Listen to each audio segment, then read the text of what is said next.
자식의 복은 부모가 짓기도 한다. 자식에게 복이 없음을 한탄하지 말고 복을 지을 기회를 삼아라. 불교에서는 공양, 기도보식, 수행, 참회, 경전 독송 등을 통해 자식에게 공덕을 회양할 수 있다고 합니다. 오늘은 그 조용한 공덕의 힘에 대해 나눠보려 합니다. 언제부터였을까요? 자식 걱정을 마음 한구석에 품고 살아온 게 젖은 빨래처럼 마음에 눌어붙은 그 걱정들 말은 안 해도 웃고 있어도 늘 마음 한켠에 있었지요. 이 아이는 왜 이리 잘 안 풀릴까? 나라도 뭘 좀 해줘야 할 텐데. 그런 생각들 속에서 한 해 한 해를 견뎌오셨겠지요. 그 긴 세월 동안 그대는 참 많이 버텨내셨습니다. 부처님께서는 말씀하셨어요. 남의 허물을 보기 전에 먼저 자신의 마음을 살펴야 한다. 스스로를 다스리지 못하는 이는 남을 다스릴 자격이 없느니라. 자식을 위해 뭔가 해주고 싶은 그 마음 사실은 참 귀하고 아름다운 마음이에요. 하지만 부처님은 말씀하십니다. 그 마음이 먼저 맑아져야 그 마음에서 흘러나온 사랑도 맑게 전해질 수 있다고요. 흙탕물로는 연꽃을 키울 수 없습니다. 고운 물이어야 고운 꽃이 피어나지요. 지금까지 살아오신 그 길이 고되었다면 이제는 조금 당신 자신의 마음을 돌보아 주세요. 자식을 위한 가장 깊은 사랑은 걱정이 아니라 맑은 마음에서 비롯된 고요한 복직이랍니다. 한 어머니가 있었어요. 셋째 아들이 오랜 시간 방황하며 직장도 결혼도 다 놓아버린 채 살아가고 있었죠. 그 아이만 생각하면 가슴이 조여와서 기도를 할 때도 밥을 먹을 때도 눈물이 나왔다고 해요. 그러다 어느 날 절에 계신 스님이 조용히 이렇게 말씀하셨대요. 그 아이의 삶이 어지럽다고 한탄하지 마시고 그 마음을 품은 당신의 내면을 먼저 고요히 씻으세요. 당신이 맑아지면 그 아이에게 가는 인연의 흐름도 조금씩 바뀔 겁니다. 그 말이 처음엔 너무 막막하게 들렸대요. 하지만 그날 이후 그 어머니는 자식 이름으로 조용히 108배를 시작했어요. 매일 아침 아이 이름을 가슴에 품고 절하며 이 아이가 편안하기를 내가 먼저 고요해지기를 그렇게 기도하셨대요. 몇 달 뒤 그 아이가 뜬금없이 어머니에게 이런 말을 했다고 해요. 요즘 왜 엄마가 조용해진 것 같지? 뭔가 말 안 해도 편해졌어. 어머니는 웃으며 속으로 이렇게 생각하셨대요. 내가 바뀌니 아이의 기운도 조금은 달라지는구나. 부처님께서는 또 이렇게 말씀하셨어요. 청정한 행은 스스로를 이롭게 하며 그 복은 인연을 따라 흘러간다. 그대여 지금부터라도 자식 걱정을 복 짓는 기회로 바꾸어 보세요. 작은 보시도 좋아요. 미소 지으며 차를 내어주는 것도 절에 가서 향 하나 피우는 것도 이 마음이 아이에게 닿기를 하는 마음으로 맑은 공덕을 쌓아보세요. 그 복은 눈에 보이지 않지만 인연을 따라 흘러가 언젠가 자식의 길목에서 작은 등불이 되어줄지도 몰라요. 그리고 기억하세요. 지금까지 그대가 자식에게 준 사랑은 단 한순간도 헛되지 않았습니다. 꽃이 피기 전 그 뿌리는 어둠 속에서 길을 냅니다. 당신의 사랑은 자식이 힘들 때마다 뿌리처럼 그 아이를 붙잡아주고 있었던 거예요. 이제는 그 사랑을 걱정이 아닌 고요한 수행으로 바꿔보는 시간이에요. 당신의 맑은 마음은 곧 자식의 복이 되어 흐를 것입니다.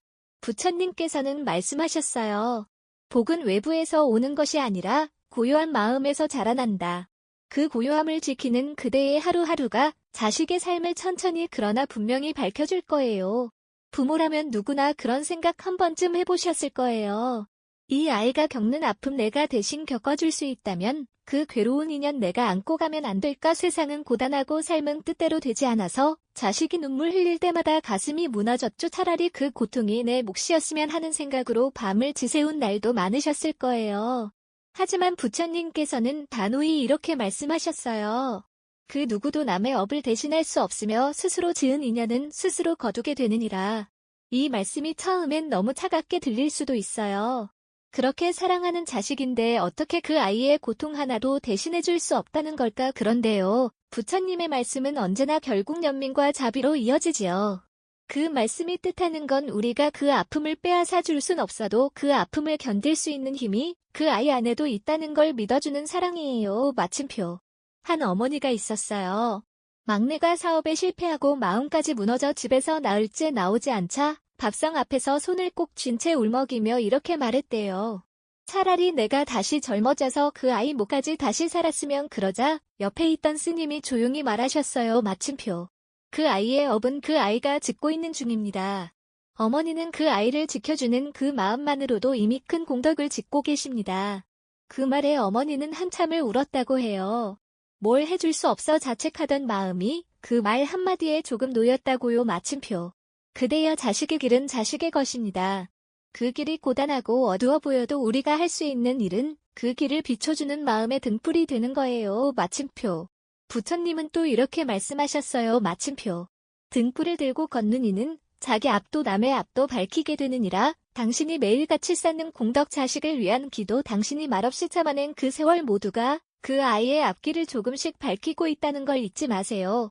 직접 길을 대신 걸어줄 수는 없지만 아이가 넘어졌을 때 다시 일어설 힘이 생기도록 곁에 있어주는 건 할 수 있어요. 묵묵히 바라봐주고 조용히 기도해주고 괜찮다, 누구나 그런 시절은 있다고 말해줄 수는 있죠. 그것이 바로 부모가 할 수 있는 가장 깊은 자비이고 가장 큰 회양이에요. 마침표. 삶에는 누구에게나 각자의 짐이 있고 인연 따라 짓는 업이 있듯이 그 짐은 대신 져줄 수는 없어도 함께 걸어줄 수는 있어요. 그대의 고요한 마음은 이미 자식을 위한 연꽃이 되어 피고 있습니다. 그리고 그 향기는 눈에 보이지 않지만 그 아이의 삶 어딘가에서 천천히 피어날 거예요. 부처님은 말씀하셨죠. 스스로를 밝히는 이는 어둠 속에서도 길을 잃지 않느니라. 그대여 오늘도 자식의 짐을 대신 질 수는 없어도 그 아이의 곁에서 마음을 밝히는 등불이 되어주세요.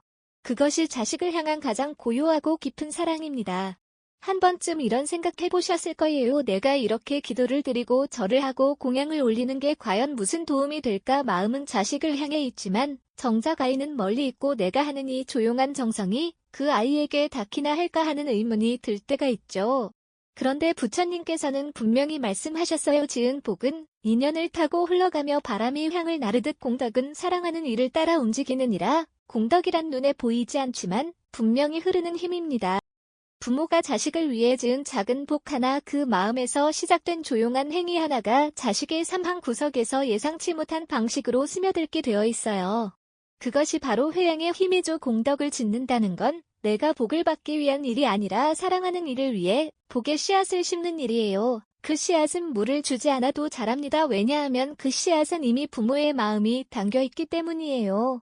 한 어머니는 말했어요. 나는 자식을 위해 절을 했지 내 복을 바란 적은 없었어요. 그저 저 아이가 힘들 때마다 그 이름을 가슴에 품고 절을 했어요. 말은 안 했지만 아이가 점점 달라졌어요. 이유는 모르겠지만 마음이 조금 편안해졌다고 하더군요. 그 말에 저는 부처님 말씀이 떠올랐어요. 말로 전하지 않아도 마음으로 닿는 복이 있느니라. 공덕은 입으로 설명할 수 없지만 분명히 전달되는 마음의 파동입니다. 우리가 좋은 마음으로 자식을 위한 기도로 또는 남을 돕는 포시로 복을 지을 때 그 선한 기운은 자식의 업과 인연의 흐름 속에 조금씩 작용하기 시작해요. 직접 길을 바꾸는 건 아니더라도 길목 위 바람을 부드럽게 바꾸고 무거운 마음을 살짝 덜어주는 식으로 아이의 삶에 영향을 미치지요. 자식이 혼자라고 느끼는 순간에 문득 이유 없이 가슴이 덜 무겁고 이상하게 일이 잘 풀리는 날이 있다면 어쩌면 그건 부모가 짓고 있는 복의 힘일지도 몰라요. 한 아버지는 아들이 사고를 당하고 병원에 실려간 날 아무것도 할 수 없다는 무력감에 눈물을 흘리며 기도했대요. 부처님 제 복이 있다면 이 아이에게 넘겨주시옵소서. 몇 시간 뒤 의사가 이렇게 말했다고 해요. 기적적으로 중요한 부위는 피했습니다. 수술은 어렵지만 생명에는 지장이 없습니다. 그 아버지는 말했어요. 그날 이후 나는 하루 한 번씩 절을 합니다. 내가 지은 작은 복이 이 아이를 다시 숨쉬게 했다고 믿어요. 그 믿음이야말로 진짜 회양이에요. 그대여 자식을 위해 마음이 무너지는 날이 있다면 그 무너진 마음을 복으로 전환해보세요. 그게 기도여도 좋고 보시여도 좋고 남에게 따뜻한 말 한마디를 건네는 것도 좋아요. 단지 그 마음에 자식의 이름을 담아주기만 하면 돼요. 이 복이는 아이에게 닿기를 부처님께서는 말씀하셨어요. 복을 써는 이는 흐름을 만들고 흐름을 보내는 이는 바다를 이룬다. 자식을 향한 마음이 복의 바다를 이룰 때 그 인연은 반드시 꽃 피우리라. 자식이 잘 되기를 바라는 그 마음 이제는 걱정이 아니라 공덕으로 피워내주세요. 그대가 짓는 그 조용한 복이 지금도 자식의 인생 어딘가에서 천천히 길을 틔우고 있다는 걸 믿고 오늘도 그 따뜻한 마음을 이어가 주세요. 사람 마음이라는 게 참 그렇지요. 자식을 위해 절을 하고 기도를 올리고 공덕을 짓는 시간을 이어가면서도 문득 이런 생각이 들 때가 있어요. 내가 이렇게까지 했는데 왜 아직 그대로일까? 조금은 달라져야 하는 거 아닌가? 정말 이 마음이 닿기는 하는 걸까 하고요. 처음엔 믿음으로 시작했던 일이 어느 순간 조금씩 의문이 되고 조금씩 지쳐가고 마음도 흔들리게 되지요. 하지만 그대여 부처님께서는 그런 순간의 마음조차 미리 아셨던 듯 이렇게 말씀하셨어요. 복은 당장 피지 않으나 뿌리 깊은 나무처럼 자라고 그늘은 어느 날 조용히 들이오느니라. 우리가 자식을 위해 지은 공덕은 당장 눈앞의 결과로 드러나지 않아도 이미 인연 속에 씨앗으로 심어져 자라고 있다는 뜻이에요. 그 씨앗은 시간 속에서 자라고 어느 날 아이가 힘들어할 때 혹은 인생의 모퉁이를 돌 때 조용히 그늘이 되어줄 수 있어요. 복이라는 건 땅 위의 꽃이 아니라 땅 아래의 뿌리와 같아요. 눈에 보이지 않지만 거기서 모든 생명이 시작되죠. 한 어머니는 말했어요. 나는 자식을 위해 절을 한 지 벌써 1년이 됐어요. 그런데 아이는 여전히 방황하고 여전히 멀리 있어요. 처음엔 희망이 있었는데 요즘은 그냥 지치고 허탈해요. 그 이야기를 들은 스님은 조용히 웃으며 이렇게 말씀하셨어요. 그대는 자식의 변화를 기다리며 절을 했지만 사실은 그 절이 그대의 마음을 바꾸고 있었던 겁니다. 그대가 조용히 견디며 절을 이어온 그 1년 그 아이도 어딘가에서 무너지지 않고 버텨낸 1년이었을 수 있어요. 그 말을 들은 어머니는 한참을 말없이 눈물을 흘렸대요. 부처님은 또 이렇게 말씀하셨어요. 복은 강물이 아니고 바람이니라 소리 없이 흘러가고 방향 없이 퍼지며 언젠가 마른 땅에 비처럼 내리느니라. 공덕이 당장 삶을 바꾸지 않아도 괜찮아요. 우리가 자식을 위해 지은 그 마음 하나하나가 어딘가에서 서서히 모이고 언젠가는 반드시 그 아이의 길에 닿게 되어 있어요. 그건 우리의 바람이 아니라 인연의 이치이기 때문이에요. 그러니 흔들리는 마음이 들 땐 그 흔들림마저도 함께 알아주세요. 그래, 나 지금 지치고 외롭지만 그래도 이 마음을 멈추진 않을 거야. 내가 짓는 이 복이 어디로 흘러가든 그 끝이 자식이라면 난 오늘도 기도할 수 있어. 그렇게 스스로를 다독여주는 그 마음이 바로 참된 회양의 시작입니다. 부처님은 말씀하셨죠. 복을 바라는 자는 머물고 복을 짓는 자는 흐르며 복을 나누는 자는 끝내 도에 이루느니라. 그대여, 당신이 지은 공덕은 이미 자식의 삶 어딘가에 뿌리를 내리고 있어요. 보이지 않는다고 해서 닿지 않는 건 아니에요. 결과가 느껴지지 않는다고 해서 그 노력이 헛된 건 아니에요. 지금 이 순간에도 당신이 지은 복은 조용히 길을 만들고 있고 그 길은 반드시 그 아이의 발걸음을 비추게 될 거예요. 그러니 오늘도 조용히 마음을 모아주세요. 흔들려도 괜찮고 느껴지지 않아도 괜찮아요. 당신의 그 정성이야말로 부처님께서 가장 먼저 받아주시고 가장 멀리 흘려 보내주시는 마음이니까요. 여기까지 함께 걸어온 길을 돌아보면 참 많은 이야기가 스쳐 지나갑니다. 자식을 향한 사랑, 그 사랑 안에서 겪었던 수많은 걱정과 후회, 믿고 놓아주려 했던 마음, 다시 흔들렸던 순간들, 그리고 조용히 복을 짓고 회양하며 다잡아온 하루하루, 그 모든 시간들이 지금 이 자리까지 그대를 데려다 주었어요. 부처님께서는 마지막으로 이렇게 말씀하셨습니다.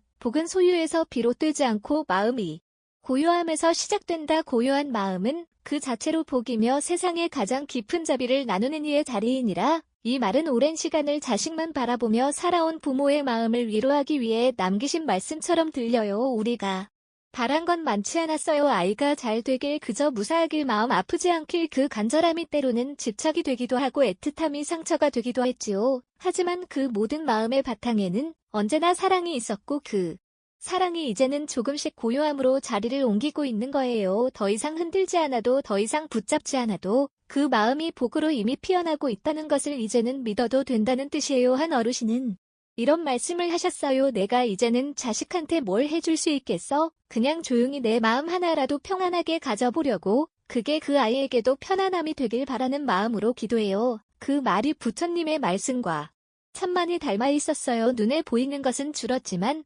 마음에서 피어나는 건 더 깊고 더 따뜻해졌다는 거죠. 그대여, 당신이 지은 공덕은 이미 자식의 인연에 닿아 있어요. 그것이 눈앞에 보이든 아니든 당신이 지어온 그 복은 아이의 삶을 조용히 지탱해주는 뿌리와 같아요. 그리고 그 복은 걱정이 아니라 고요한 마음에서 더 깊게 자랍니다. 걱정은 파도처럼 올라왔다 사라지지만 고요함은 바다처럼 아이의 삶을 품어주니까요. 이제는 기도할 때마다 조용히 이렇게 마음속으로 읊조려주세요. 이 마음이 평안하길, 이 복이 내 자식에게 닿기를, 그 아이의 삶이 흔들려도 무너지지 않기를. 그 짧은 기도가 하루를 바꾸고 그 하루가 모여서 인생을 바꾸게 될 거예요. 부처님께서는 이렇게 말씀하셨습니다. 조용한 마음에서 비롯된 복은 그 어떤 재산보다 깊고 오래가며 인연을 따라 머물고 때를 따라 꽃 피우리라. 그대가 지금까지 지어온 그 복은 결코 사라지지 않았습니다. 이제는 그 복 위에 당신 마음의 평안을 안쳐주세요. 자식을 위한 사랑은 멈춘 적이 없었고 당신의 삶은 헛되지 않았으며 그 모든 것이 결국 지금의 이 고요함으로 이어졌다는 걸 이제는 조용히 믿어도 괜찮습니다. 이제는 마음을 조금 놓아도 괜찮습니다. 그대가 품어온 사랑은 이미 복이 되어 자식의 삶 속 어딘가에서 조용히 숨쉬고 있을 테니까요. 부처님께서 말씀하셨지요. 복은 밖에서 오는 것이 아니라 고요한 마음에서 시작된다. 그러니 그대여 너무 조급해하지 마세요. 당장 변화가 보이지 않아도 지금 이 기도가 아무 소용없는 것처럼 느껴져도 그건 그 복이 아직 머물고 있는 중이라는 뜻이에요. 복이 자리를 잡고 뿌리를 내리고 때를 기다리는 시간, 그 시간이 쌓여야만 복은 비로소 열매가 됩니다. 부처님께서는 이렇게도 말씀하셨지요. 복은 때를 맞이하지 않으면 꽃 피지 않고 때를 기다리는 이는 복을 안고 있는 자니라. 우리는 늘 결과를 보고 안심하길 원하지요. 하지만 불교에서는 결과보다 작용을 더 소중히 여깁니다. 지금 당신이 마음으로 짓고 있는 그 복은 이미 작용 중이에요. 눈에 보이지 않게 삶의 깊은 흐름 속에서 움직이고 있어요. 자식이 어느 날 갑자기 마음을 열 수도 있고 고비를 넘기는 순간 당신도 모르게 버텨낼 수도 있고 어쩌면 지금의 방황이 나중에 자식이 누군가를 이해할 수 있는 깊은 사람이 되게 할지도 몰라요. 그 모든 것이 당신의 기도와 공덕에서 비롯되었을 수 있어요. 한 어머니는 그러셨어요. 나는 매일 아침 향을 피우며 절을 해요. 그리고 그 아이 이름을 마음으로 부르며 기도하죠. 뭘 바라는 게 아니라 그냥 그 마음을 놓지 않으려고요. 그 시간이 나를 맑게 해줘요. 그게 참 신기했어요. 내가 아이를 위해 기도한 줄 알았는데 그 시간이 결국은 내 마음을 살리고 있더라고요. 맞습니다. 공덕은 자식을 위해 짓지만 그 공덕을 짓는 당신도 함께 맑아지는 거예요. 마음이 가벼워지고 말이 부드러워지고 표정이 달라지고 세상을 바라보는 시선도 변하게 됩니다. 그리고 그 변화는 말하지 않아도 자식에게 전해져요. 자식은 부모의 말보다 분위기를 먼저 알아차리니까요. 요즘 엄마가 좀 편해 보이셔서 나도 괜히 마음이 덜 불편해. 예전처럼 뭐라 하지 않으셔서 오히려 내가 생각하게 돼. 그런 말이 언젠가 조용히 아이 입에서 흘러나올지도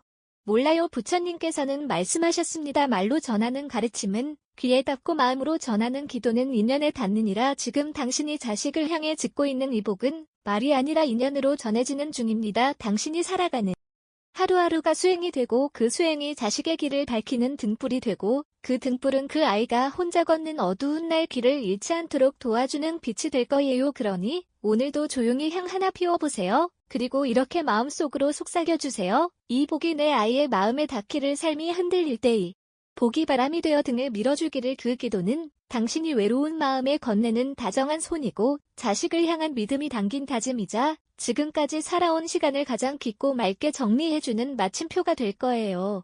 그리고 부처님은 이렇게 말씀하셨습니다. 복을 짓는 이는 자신을 살리고 복을 회양하는 이는 세상을 살리는 이라. 그대여 지금 이 순간도 당신은 자식의 삶에 가장 조용하고 깊은 울림이 되고 계십니다. 그 복은 지금도 아주 천천히 그러나 분명하게 당신 자식의 마음속으로 흘러가고 있습니다. 오늘 영상이 여러분 마음에 작은 고요함이 되었기를 바랍니다. 이 영상이 마음에 닿았다면 여러분의 느낌을 댓글로 나눠주세요. 여러분의 한 줄이 누군가의 마음을 살릴 수도 있습니다. 도움이 되셨다면 좋아요와 구독으로 마음을 나눠주세요. 선의 향기가 성장하는 데 큰 도움이 됩니다. 마음 둘 곳이 필요하면 언제든지 선의 향기에 들러주세요. 부처님의 지혜로 여러분 곁에 다가가겠습니다. 고요한 마음이 결국 복이 됩니다. 지금까지 함께 해주셔서 고맙습니다. 그리고 부디 마음 평안하시길 바랍니다.